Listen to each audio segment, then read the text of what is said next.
the State Police Colonel Pat Callahan, also joined by the Director of the Office of Homeland Security and Preparedness, Jared Maples, and Deputy Chief Counsel Paramil Garg, among others. So we've got a fairly significant announcement to start the week off, so let's get right to it.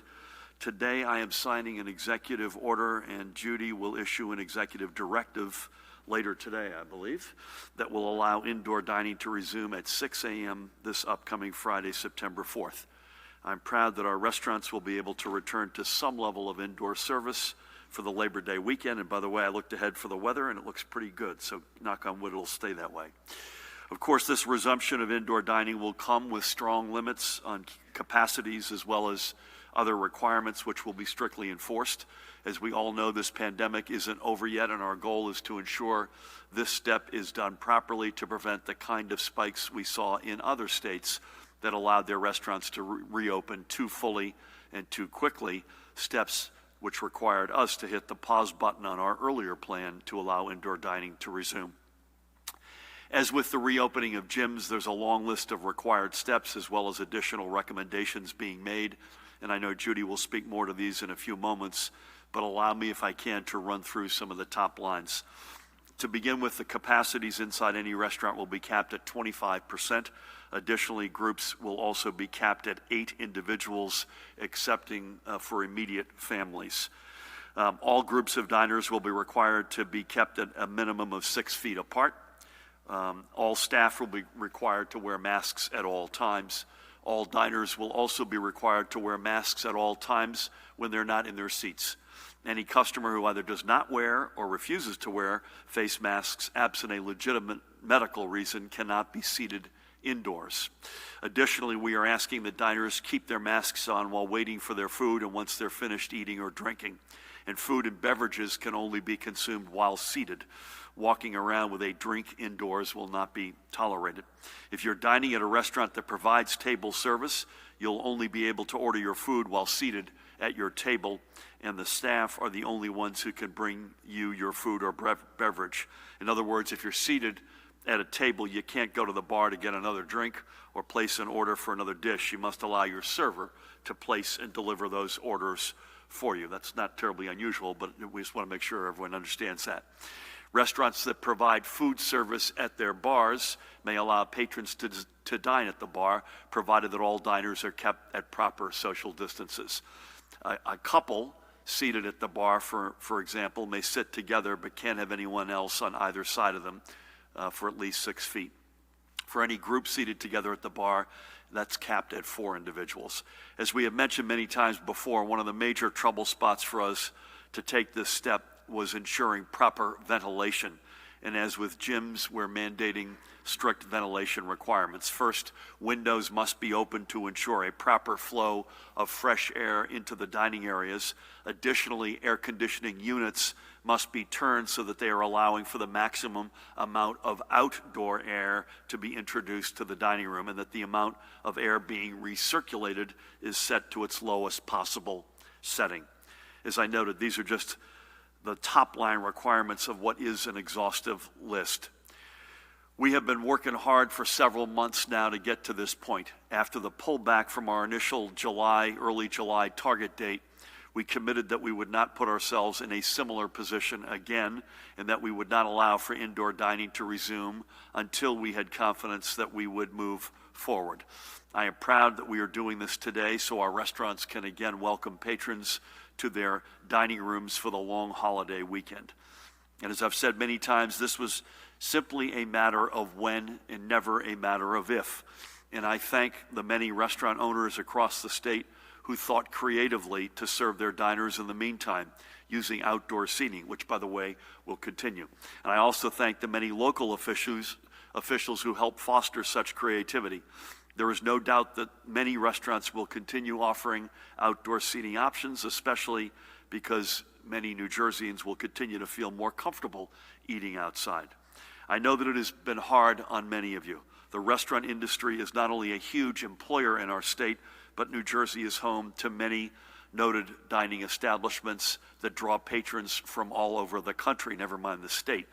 And my goal and our goal has always been to get to yes.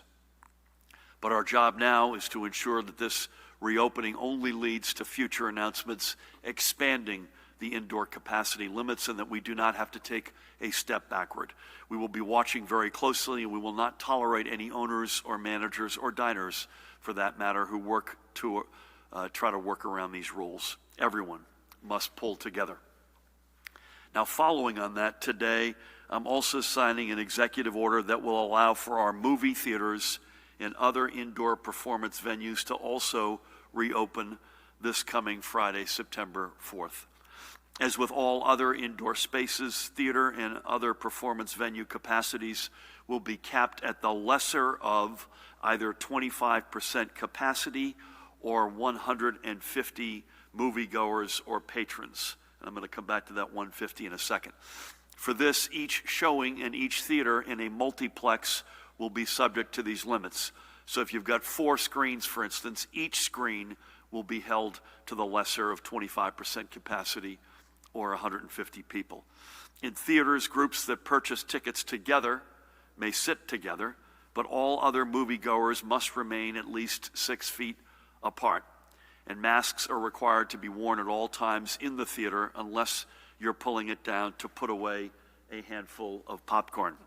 And as we take these steps to open up indoor dining and movie theaters, we are also increasing, as I alluded to a second ago, the capacity limits for indoor gatherings that are religious services and celebrations, weddings, funerals, memorial services, and political activities. These also will be capped at either the lesser of 25% of capacity or 150 individuals. That's an increase from the current limit, which is 25% of capacity with a cap of 100, whichever is less. So in the final analysis, we're able to take all these steps today because of the hard work that millions of you have done to help keep pushing down our positivity rate and our rate of transmission and all the other health metrics we follow to where we are comfortable and confident in taking these steps. Because we are doing so does not mean by any stretch that we can let up our vigilance even one bit. We know this is a virus of opportunity, so let's not give it any unforced opportunities. There is no room for error and no excuse for being a knucklehead. Let's enjoy eating indoors again, or going to a movie, or celebrating with our friends safely and responsibly. With that, Judy, can we look at the overnight numbers? So today we're reporting another 352 positive test results for a cumulative total since March 4th of 191,960. Just if you need evidence that we're still not out of the woods, over the past 3 days, we've reported a total of over 1,000 positive tests in our state. The daily positivity rate from tests, and these are taken from August 27th, was 1.41%. That's really good news. That puts us among the best in the nation, and among other things, when you've got many hundreds of people testing positive, Judy, and a spot positivity rate that's low, that tells you that we've got a lot of testing capacity, and a lot of people are getting tested, and that's a good thing. Transmission rate is still below 1. It's up a little bit, though, over the past couple of days, and we're watching that closely, 0.90. In our hospitals, as of last night, there were 253 COVID-positive patients, 231 persons under investigation, for a total of 484. That's also up a little bit. Of these, 103 were in intensive care, 36 ventilators in use. Today, sadly, we are reporting the loss of another 8 members of our blessed New Jersey family that have been confirmed to be from COVID-19 related complications. Of those 8, 1 is from August 26th, and the remaining 7 are between July 24 and August 15. Our statewide cumulative confirmed total is now 14,165, and the number of probable deaths continues to be 1,780. In our hospitals yesterday, there were 15 reported deaths, and again, this is apples and oranges. However, as we note every day, these are not yet lab confirmed and are not included in our numbers, but that's to give you a sense of the spot reality. As we do every day, let's take a couple of minutes and talk about 3 of the souls we have lost. We'll begin this afternoon with Ariel Moscardo of Fairlawn. Ariel was just 57 years old. Is that a photo or what, man? He was born in the Philippines and came to the United States 35 years ago, finding work in the healthcare industry and becoming a successful X-ray technician. Ariel was a man of great faith, and he was also a man with an outsized personality, as if I had to tell you that with that photo, capable of putting a smile on any face with a joke or to give assistance to anyone who needed it. Ariel leaves behind his wife Norma and their 3 children, his daughters Sherry and Noriel, and son Justin. I had the honor of speaking with Norma and Justin at the end of the week. And I must also note that his brother-in-law was Dr. Jesse Ferraris, who also was lost to COVID-19 and who we remembered only a week or so ago, which is extraordinary in the same family in such a short amount of time. May God bless Ariel and his family and watch over and keep him. Next, we remember Kevin Graiani of Pompton Plains in Morris County. Service was in Kevin's blood. Kevin's first career started with the New York Police Department, Pat, and he later became a police officer in Spring Valley, New York, just over our state line in Rockland County. But after retiring from the Spring Valley Force as a sergeant in 2005, he went back to school and received his license to become a nurse practitioner, then kept learning and eventually earned a doctorate degree. He was a movie buff who could quote any line, famous or not, and an amazing musician who could tune the band merely by listening. His family and friends recall that he was quite possibly the smartest man in whatever room he happened to be in, but would never try to prove it. His wife, Jennifer, who is there with him, said that he, make sure that I said that he loved to cook, he loved boating, and he loved the New York Jets. Bless his heart. Kevin leaves behind his wife, Jennifer, and by the way, he died, and I had the great honor of speaking with Jennifer at the end of the week. He died on their first wedding anniversary. He also leaves behind his 3 sons, Dennis, Kevin Jr., and James, and Kevin was only 56 years old. We thank him for a lifetime of serving others, and may God bless and watch over him. And finally today, we recall Plainfield's Edgar Davalos. He was a native of Peru who, like so many millions of others, came to the United States in search of better opportunities for himself and his family. His American dream was found in New Jersey, where he owned his own small business that allowed him to give his family that better life. Edgar leaves behind his sons, Eric, with whom I had the great honor of speaking, and Edgar, and a group of family and friends who will fondly remember a man who was a great friend and was always there to help. May God bless and watch over you, Edgar. 3 more from among the 14,165 that this virus has now claimed. So as we prepare for this final week of summer, and we get that great once every, I think, 6 years, because of leap year, we get Labor Day on its latest possible date this year. So we get that one last gasp of one more week of summer. And as we return, not just for one more week of summer, but for the return of indoor dining and movie going, and for that last trip to the shore, let's not forget all that we've done to get through this summer. And let's not forget our need to keep up with the routines that are slowing this virus and saving lives. Now, switching gears if I can, tomorrow is September 1st, which means we are entering the critical last month of counting for the 2020 census. And now more than ever, it is essential that we ensure that everyone across our state is properly and accurately counted. Make sure to go to 2020census.gov if you have not done so yet. Right now, we're on track to exceed our response rate from 2010 with 66.9% of New Jerseyans having already responded. In fact, 9 counties have already beaten their 2010 benchmarks. So shout outs to Bergen, Hunterdon, Middlesex, Monmouth, Morris, Ocean, Somerset, Sussex, and Warren. We're less than 1% away from exceeding our statewide response rate from 2010.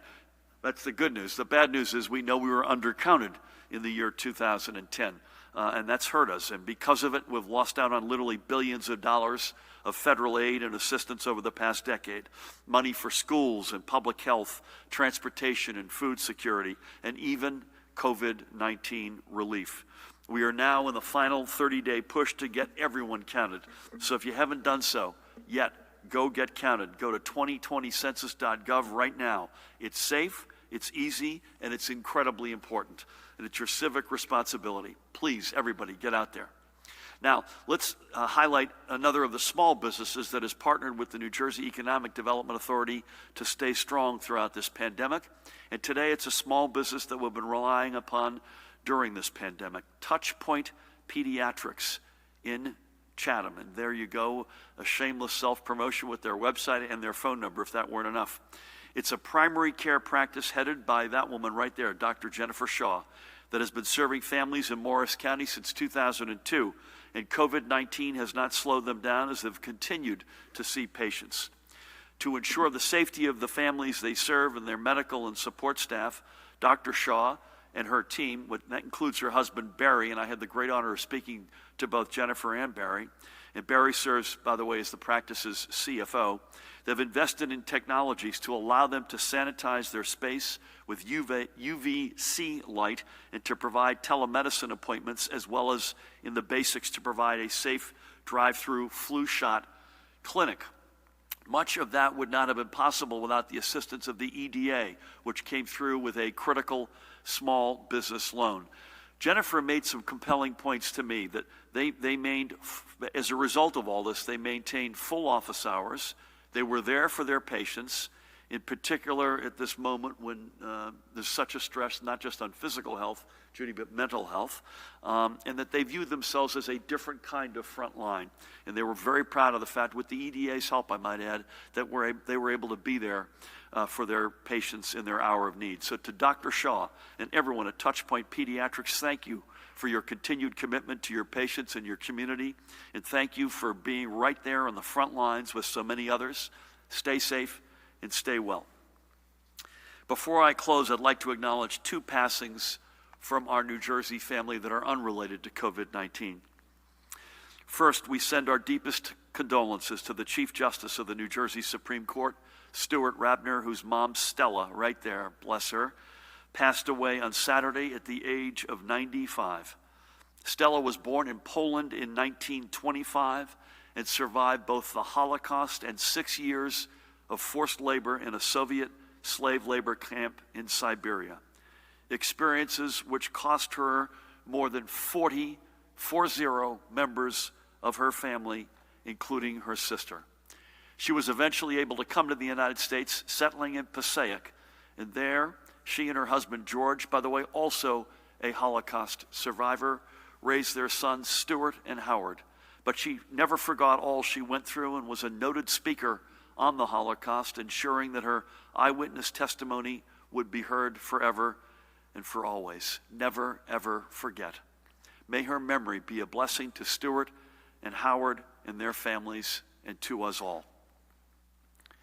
And finally today, we mourn one of our American heroes, U.S. Army Staff Sergeant Vincent Marchetta, a native of Brick, New Jersey, who was killed Thursday during a training exercise in California. He had served in our Army since his enlistment in 2011 and was a veteran of both the Afghan and Iraq theaters. Vincent was a decorated soldier, earning both the Distinguished Flying Cross and the Army Achievement Medal. And posthumously, he will receive the Meritorious Service Medal.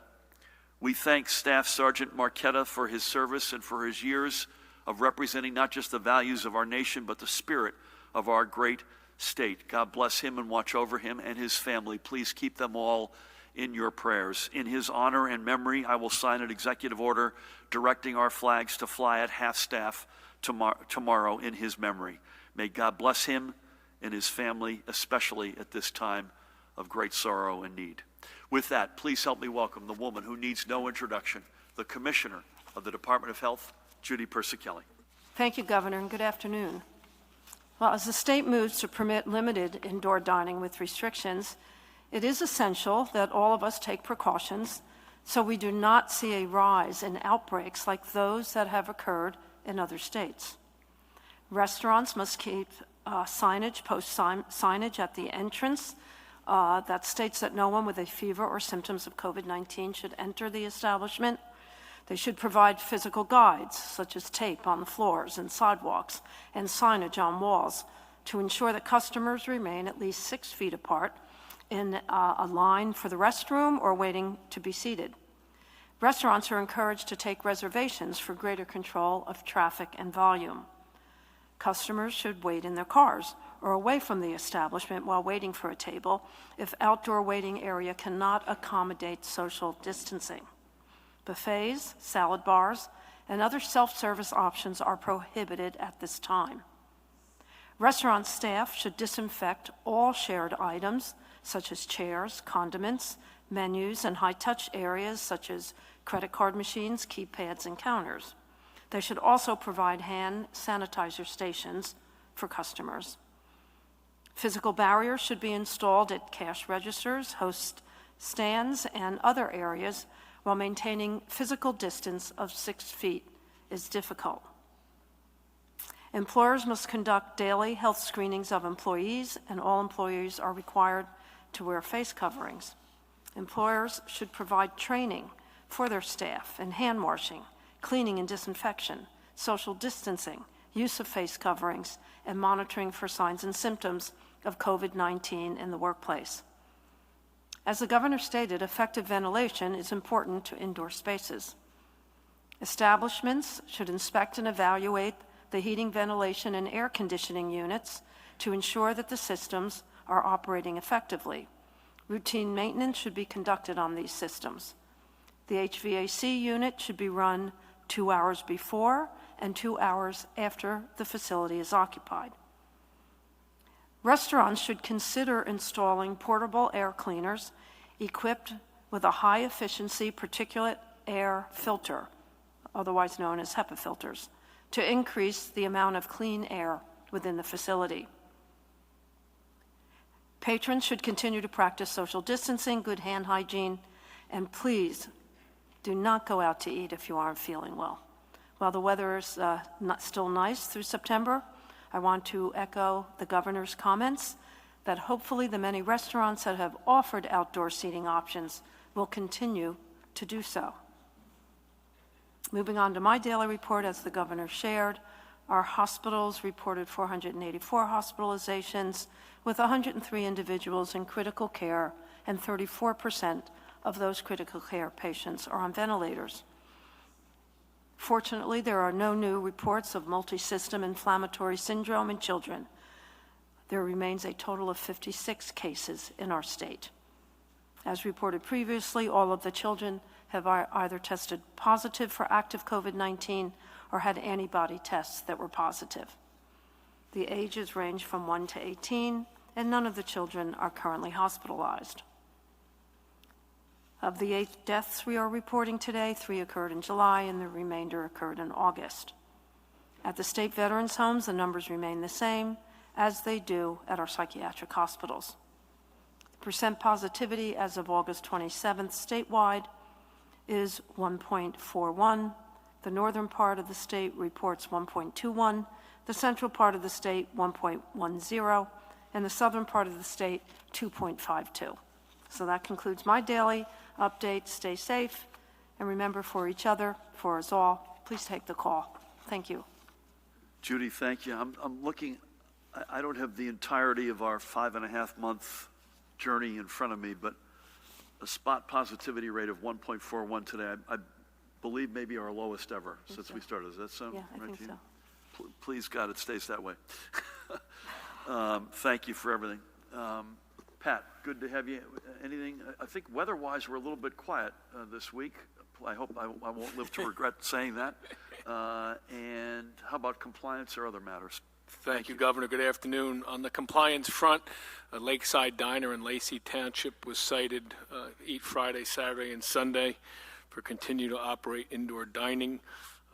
I know Rutgers, there was a large party that was broken up, although from what I understand and what was reported to The Rock, both the Rutgers campus police and New Brunswick police, upon arrival, that party dispersed relatively quickly, and at this juncture, no E executive order violations were issued. On a somewhat different but perhaps related front, I just want to talk a minute about traffic. In state police patrolled areas, in pursuits, we've seen a 50% increase and are probably on track to have the highest number of pursuits in our history of keeping records on that. Also, with regards to accident crashes in our areas, they're up 34%, and fatalities are up 10%. So Prior to coming here, I did speak with the governor and with the DOT Commissioner Scicchetti, and we will be changing those variable message signs that you've seen for quite some time now. We will still maintain the message with regard to 511 for those coming in from out of state if there's questions with regard to quarantining, but we're also going to work in some highway traffic safety messages starting this afternoon, keeping an eye on people's speeds, the amount of accidents and the amount of fatalities, and whether that's for lighter traffic, whether that's for people being stressed out, I'm not sure I have the answer for that, but our troopers are out there trying to make sure to keep those on our motoring public safe. So just keep an eye out for that, and certainly we ask you to please obey all the traffic laws throughout New Jersey. Thanks, Gov. Thank you, Pat. And Pat, this is not just on the highways, right? This is all measure of roads, right? Local. That's correct. The stats that I have are state police patrolled areas, which is 89 municipalities, but we're obviously the primary law enforcement on all toll roads and interstate and state highways. So, but I think if we polled the locals as well, that you'd see a similar reaction or similar stats with regard to pursuits, with regard to crashes, and certainly with regards to fatalities. I'll bet you it's not unique to our state either. You're probably correct. Right? It's a good word of the wise, so thank you for that. I think we'll start over here. If that's okay, we'll start up with Ashley. But before we do, just want to quickly, Mahan, have I got this? We're on at the White House later today. Judy and Pat and I will be there with the team, and we'll report out anything that may come out of that. And we'll be back. We'll be with you virtually tomorrow, and we'll be with you live, unless you hear otherwise, at 1 o'clock on Wednesday, correct? Okay, we got a full house. If you could be economical with your questions, we'll never forget that gesture. So with that, Ashley, that's you, right? Nice to see you. Good afternoon.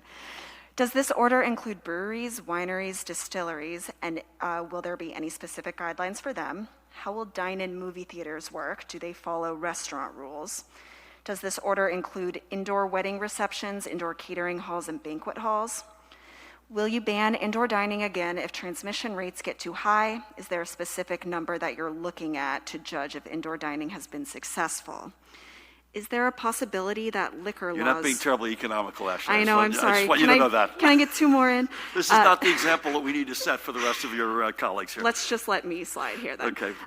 Is there a possibility that liquor laws will be loosened even more to help restaurants get back on their feet, including granting liquor licenses to restaurants that currently can't serve alcohol?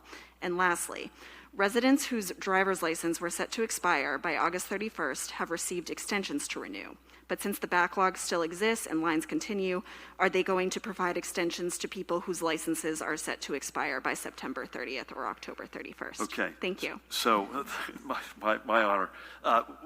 We knew there'd be a lot of questions today, so we not only have Deputy Chief Counsel Paramel Garg, we have the Chief Counsel Matt Placken, and it's, I believe, the first day that you've ever been here together, guys. So, good to have you. I think you're going to end up answering most, if not all, of these, but I think the conceptual question, probably the most important, if I may say that, is would we consider reversing this if it looked like it was blowing up on our face? And sadly, I have to say yes.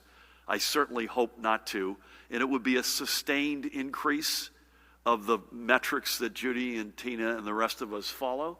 And so it wouldn't be one day or even a couple of days. And I think would also furthermore try to have some qualitative sense around the data as to whether or not it was coming, in fact, from the indoor dining steps that we've taken, as opposed to an out-of-control party in somebody's basement. And so that's, I wouldn't say it's a judgment call, but that's an extra layer that we would try to apply to this. But, gentlemen, so breweries, wineries, distilleries, dine-in movies, indoor weddings, and any comments on the Motor Vehicles Commission? Listen, they've made the good news on one other comment. Motor vehicles, I think since they've reopened, they've processed 1 million different transactions, either online or in person, which is no mean feat. Secondly, I know people are frustrated by the lines outside. That includes yours truly. Those are people who used to gather on top of each other, remember, inside at one of their locations. And they're outside. So inside, I think they're doing a great job doing what we're doing here, socially distancing, et cetera. But those lines outside continue to be frustrating. I don't blame folks for being frustrated about it, but I'll leave it to you guys to fill in the blanks in any of the above. Sure, and I'll let Paramount speak to the specifics of the order. Your question about liquor licenses, though, it's not something that we're considering now, and I'm not sure, frankly, we'd have the legal authority to do it, even if we wanted to.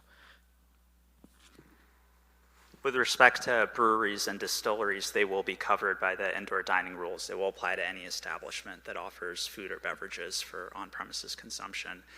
Movie theaters will be able to offer concessions or other food for consumption in movies, subject to the protocols that the governor was talking about. And with respect to wedding venues and banquet halls, they will also be allowed to offer consumption of food and beverages. They will be subject to the indoor gatherings limit, as well as the indoor dining protocols that are put out. What about licenses that are expiring at beyond August 31st? Any comment there?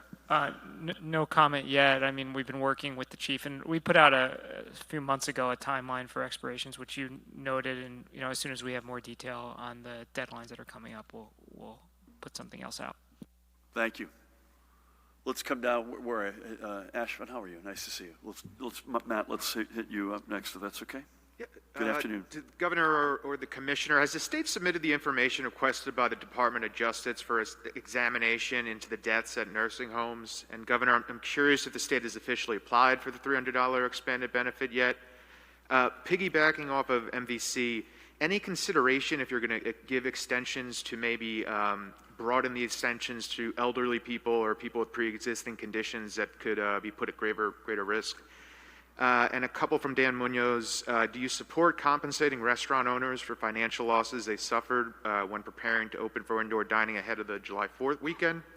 And do you think businesses can stay afloat, much less make a profit, if they can only do 25% capacity, especially considering outdoor dining won't be feasible in the coming months? I'll let Matt or Paramel answer the Department of Justice question. Sorry, have we applied for the $300? Is that what you were asking?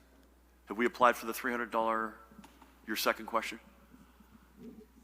Are you asking me? Yeah, no, I'm just want to make sure I understood the question. Yes. If you yeah, we have forget. applied, yes. Yeah. I don't think we've heard back yet. Have we heard back, Matt? We've been going back and forth. They just asked for some clarifying questions, but nothing that will ultimately delay the distribution of benefits. Anything now that you're on, Mike, anything on Department of Justice? No comment on the investigation. As the governor said last week, we'll respond in due course through the appropriate channels. Can I convince you to give me an answer on extensions for motor vehicles for the elderly or those with comorbidities, now that you've got the mic? I don't have any information on that. We'll have to get back. Listen, it's a reasonable question. I would like to come back. Mahan, you're with me on this, right? I want to come back to you on that.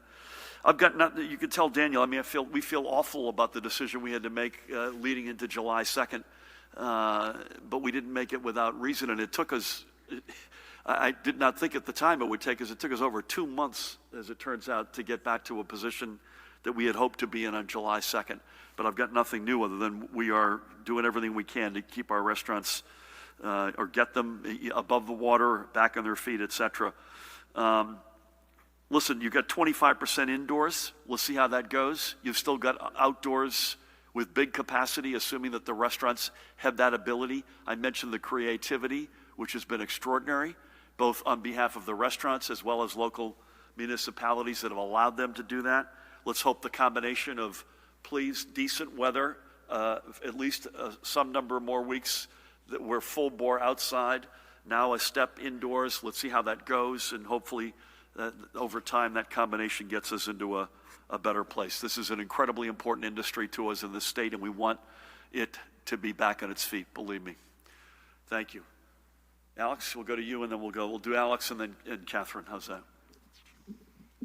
All right, thank you, Governor. Just 2 questions.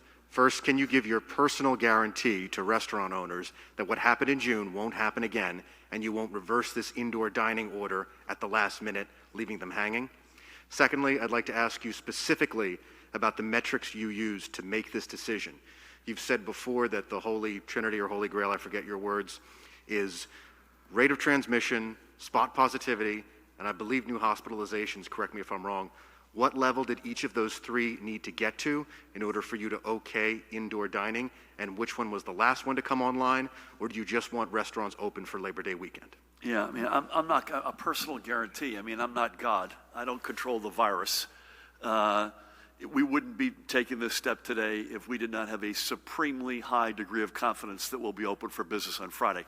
You may remember that we pulled back on the Monday before the Friday in late June. The fact that we're giving, folks said, why not a longer runway? Frankly, we don't want to see the same movie twice, as it were. The runway's a little bit shorter than normal for that very reason, that we want to make sure this is a go this time. So I'll be stunned, absolutely stunned, if it does not happen. I mean, it's the sustained, Judy or Tina may want to weigh in here, it's the sustained, not just improvement, but sustained levels of numbers that we are very comfortable with. So a week, I'm looking at my chart, a week plus, well more than a week plus of rate of transmission under 1, spot positivity, which is among the lowest in the nation, new hospitalizations that have been in the 30s each day. Again, we're not out of the woods, as we noted. The people have continued to sadly lose their lives over this, but it's a sustained level of the numbers we care most about. Would you add anything to that, or you good? Tina, you good with that? Okay, thank you. Catherine, how are you? Hi, Governor. Hey. Is it on? Hi. Senate President Steve Sweeney has signed on to a bill that would impose a tax on high-frequency trades. This would potentially generate a lot of money. Is this something you consider? Immigrant groups have been lobbying for weekly payments for undocumented immigrants as they don't qualify for unemployment, and we're critical of you for not including this in your budget. Is this something you're ruling out for this budget cycle? And then finally, Democrats in 2 different op-eds in the Record, and then also Tom Moran in the Star-Ledger, wrote that they are throwing cold water on your baby bond proposal, saying this is something the state cannot afford right now. How do you plan on changing their minds? And then also I was curious, did you consult with Senator Booker before introducing this idea? Thanks. Sorry, before I answer, Catherine, your questions, our labor commissioner would like me to say something. Mahan, thanks to you. FEMA asked, this is back to the $300 application. FEMA asked for some clarifying info for our application, which is why we're not approved yet. It won't affect timing of eventual payments or the amount that we receive. And I think Rob highlighted when he was here last week that given the timing, it's likely to come in a lump sum with a retroactive makeup. We've made this, I think, clear publicly. I certainly have made it clear with the Senate President and Speaker privately. We take this notion of taxing or some sort of toll on the high-frequency trading very seriously. So it's something we're looking at with a great deal of interest. Having said that, it is almost overwhelmingly, certainly, I'll let the lawyers correct me if I'm wrong, subject to an immediate matter of litigation and challenge, we would guess. So while we like the idea, we can't score something like that in a budget. But again, we've said privately to the leaders, and I'll say it publicly, the notion of it is something that we like a lot. Listen, we've kept the legal services piece in place. We've kept a lot in place for our immigrant brothers and sisters. This is a tough budget. I don't know how else to say it. So this is about the school year. Anyone who's expecting a normal school year has not been paying attention, and I'd say the same thing about the budget. Are we open to trying to find money for those very needed and reasonable demands? Absolutely. I just can't promise it. Listen, I'll tell you, the answer is yes on baby bonds. Did we consult and speak with Senator Booker and his team? The answer is yes, without question. And I just have to say, I found whatever was written to be really two-dimensional. Would I like to have more money in this? Yes, sign me up. Just incorporate my answer about the immigrant community's requests. Yes, absolutely. Would we like to see more money into the baby bonds piece? Absolutely, and I hope we can at some point, either now or in the future. So there's no question about that. But the two-dimensionality, which I just found it was very flat, is they haven't spoken to folks who would be impacted by this. Our head of policy who was an extraordinary colleague, Dr. Zakiya Smith-Ellis, made the point compellingly for me, and that is the psychological barrier to go from nothing, or even worse yet, thinking you're born behind the 8 ball or in a hole, and to have something there on day one. Forget for a minute how much it is on day one. And again, I'm all in for that being bigger as opposed to smaller. But the psychological impact of having something in a community, in a family, in a community of color has huge value. And I think that's where, I didn't read the pieces, but from what I'm told, it's sort of, it was like a math exercise. This is way more than math. This is saying, you know what, it's not just the math, it's a symbol. We're there for you. We're going to have your back. We're going to be on your side. Real quick. Has to be real quick. On that note, would you consider maybe lowering the threshold? I know you were looking at like 131,000 for the income level. Yeah, so we're going to leave it where it is for now. But again, it's not just the math and it's not just the amount. It's the statement that makes. Thank you. Sir, do you have anything behind you? You good? Okay. Do you have something? You're good. My God, I'll never forget this moment. At least, nothing.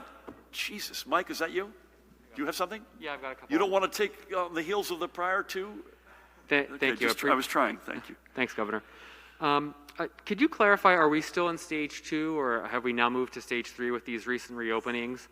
And in terms of the next percentage, if the numbers that you talked about, the rate of transmission, positivity rate, if they keep going in the right direction, would you go then from 25 to 50% capacity for indoor dining, for example? And then finally, on the election, I wonder if you could just weigh in on the uncertainty that's surrounding what could happen given the president's campaign's lawsuit trying to enjoin the vote-by-mail election. What do you tell voters who are concerned about, are they going to be voting in person? At the very least, they'll be able to vote by mail, of course, because of the laws you signed on Friday. But what do you say about people who are just worried about their votes and whether they can vote in person and the uncertainty surrounding the election? Thank you. Michael, we haven't had the chart up in a while. It's a good reminder that, Mahan, we probably should. So thank you for raising it. I believe this puts us into stage 3, if I'm by memory. Is that right, Paramel, or not? So we've allowed a number of stage 3 activities. The only thing I would say is that there are certain guidance documents that change as we move from stage 2 to stage 3. So when we make a formal declaration of stage 3, that'll trigger some other consequences, which we haven't done yet. So watch that space, and I appreciate your raising it. Would we consider, if the metrics stay with us, going into a larger capacity in indoor dining? Absolutely. That would be our hope, but we can't predict that. We have to see how this impacts all the stuff that we look at. But that's the hope, absolutely. You hope someday we're going to get back to normal, folks, and we will. I just can't tell you exactly when. Perhaps Judy can, but I cannot. Listen, we feel very strongly about our position on the proposed hybrid model for elections this November. I won't comment on any legal matter or any suit. But voters should have supreme confidence that this is a model that will do everything that folks should want to make sure their voice is heard, their vote is counted regardless of which side it is on, that they have complete certainty and confidence that both of those things will happen. And again, remind folks, everyone's going to get a ballot. You've got several choices at that point. Number one, you could fill it out and return it in the mail. We'll continue to work aggressively with the U.S. Postal Service to make sure that gets through the system and is safely in the hands of the folks who will count it. And we've extended, remember, both for the primary in July and again for November, we've extended the amount of days after the election day to 7 days in order to get that ballot received and counted. Option 2, take the ballot, fill it out, find a secure drop box somewhere in your county. We've committed, I think, to 285 of these at a minimum in the state, and drop the ballot in there. Option 3, fill the ballot out, show up on election day. And again, we're asking each county to have at least 50% capacity in each municipality with at least one polling location. Show up on election day with your filled out ballot, hand it to a poll worker. Option number 4 is don't do any of those first 3. Show up at your polling place and vote on a paper ballot. Those are 4 viable, completely safe options for folks to take. Notice I didn't take option 5, which is don't vote. That's unacceptable. Everything else is full bore and acceptable. Matt, do you want to add any of that? No, everything, echo everything the governor said. Just one point I would add: the legislature last week passed a bill, and the governor signed into law on Friday a law that codifies the executive order, laying out all the steps he did. So they're now actually state law. So with respect to our confidence in how the election will be handled, we fully expect it to be handled in the way that the governor just described, which is now a matter of state law. Thank you, Mike. Let's hit Nikita, and then Dave, you'll take us home. Thank you. Governor. So I wanted to ask about the gas tax. So first, when were you told that the state treasurer would announce an increase to the gas tax? Were you aware of it when you delivered your budget address on Tuesday? If so, why did the administration wait until Friday to announce it? And if not, then why didn't you know? Are there any other taxes, utility rates, tolls, or NBA transit fares that are also set to go up? And then separately, has your administration provided any guidance to local government and nonprofit organizations on September 11th remembrance ceremonies? Do you recommend that they be canceled or held remotely at this point? And for the Colonel, if large groups do assemble to mark the anniversary of 9/11, how will that be enforced from a compliance stand of view? The gas tax is something that comes out of a formula established in 2016 under Governor Christie, and it's very explicit as to it's the state treasurer's responsibility to calculate that formula and by a certain date put the answer out there. I have nothing to do with it. Frankly, the treasurer just does the calculations, and I believe we announced this on Friday, and I knew it sometime, maybe a day or two before. I can't actually recall.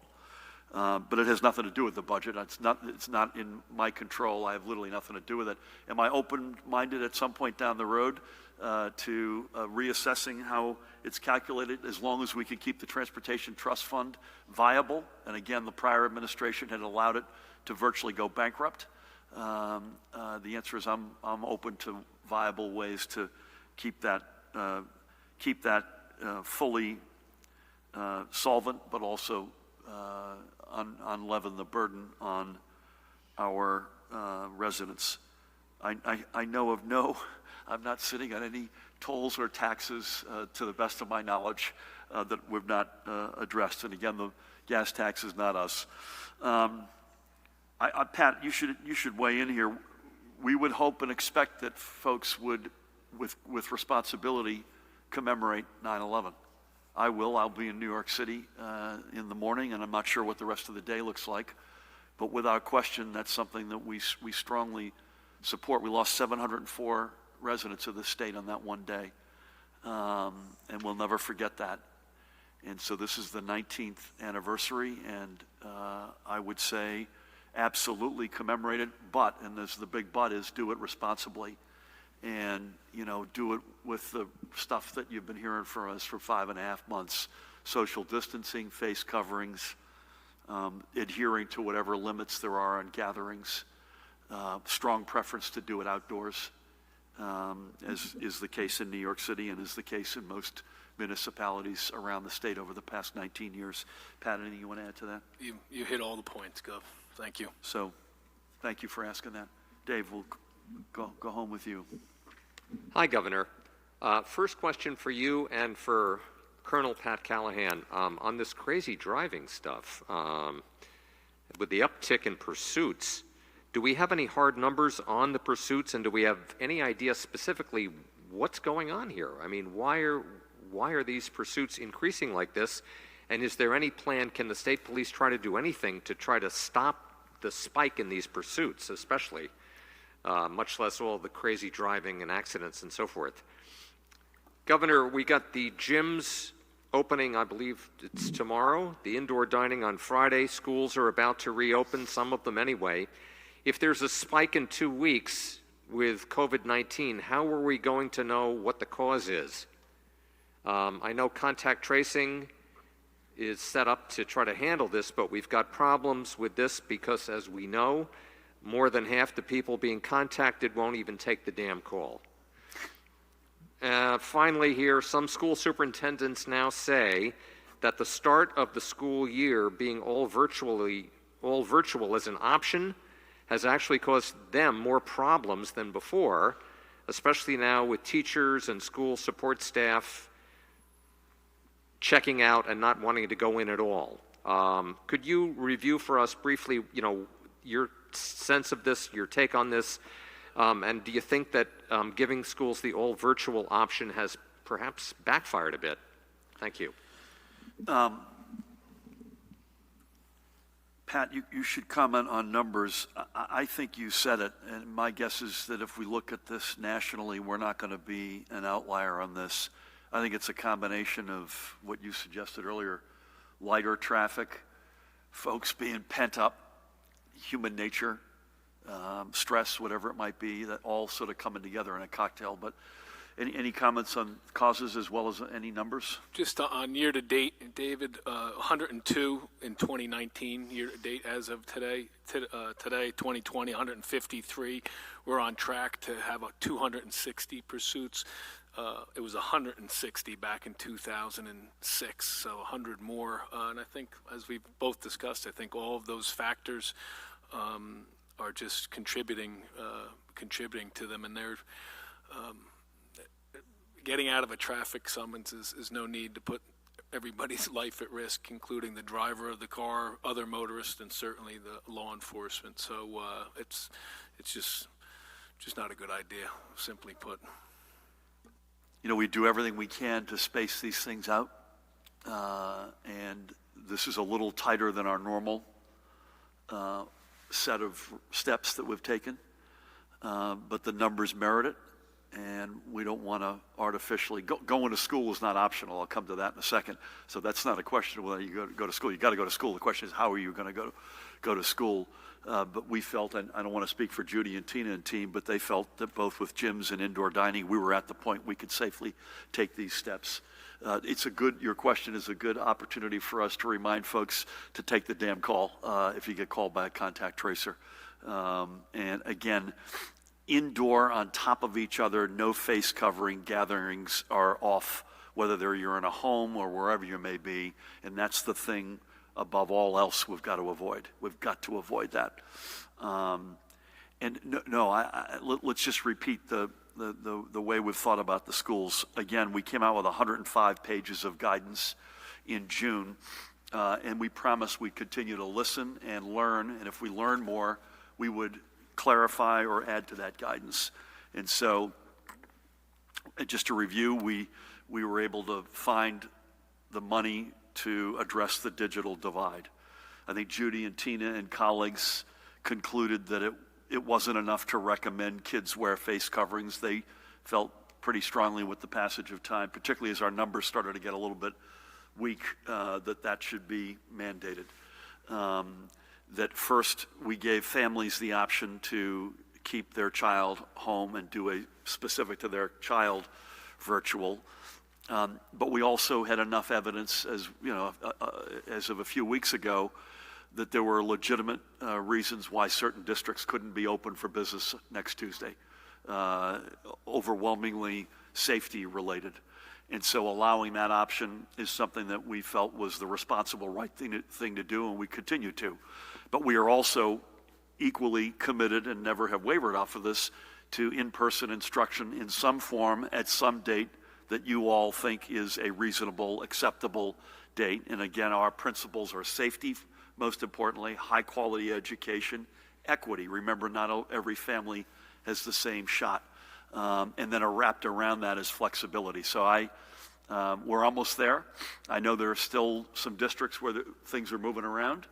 There's a lot of passion on all sides of this, which is completely understandable. And let's see how this opens up and how it goes.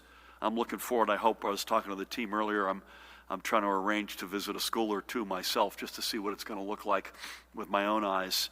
I think, Judy, you were thinking of the same, and that's something, we're all, again, I'll leave you with this. Anybody who's expecting a normal school year is not paying attention. This is just going to be not normal, and we all have to sort of accept that. And again, keep in mind safety, high-quality education, equity, and then a dose of flexibility wrapped around all that. So with that, quick swig. Mask up. Thank you all. Judy and Tina, thank you as always. Pat, likewise. Matt, Paramel. We lost Jared Mahan. Thank you again. Tomorrow, virtual. Wednesday, 1 p.m. unless we hear otherwise. So a lot of very specific, tangible news today. I think you're going to post your guidance by the end of the day on indoor dining and movie theaters, and so look for that. And it's fairly dense, and so forgive us in advance for that. It's like the gyms; it's fairly dense, but this is something we really don't have any choice with. Folks, just keep doing what you've been doing. Let's end the summer in not only enjoying it, but responsibly, as you've done all summer long. And then let's get back to gyms tomorrow, some amount of indoor dining on Friday, back to school next week. Again, none of that may be totally, completely like it was in the old days normal, but those are big steps that we're going to take together. Let's do it responsibly, let's do it safely, and let's do it with some amount of joy. Thanks, everybody. God bless.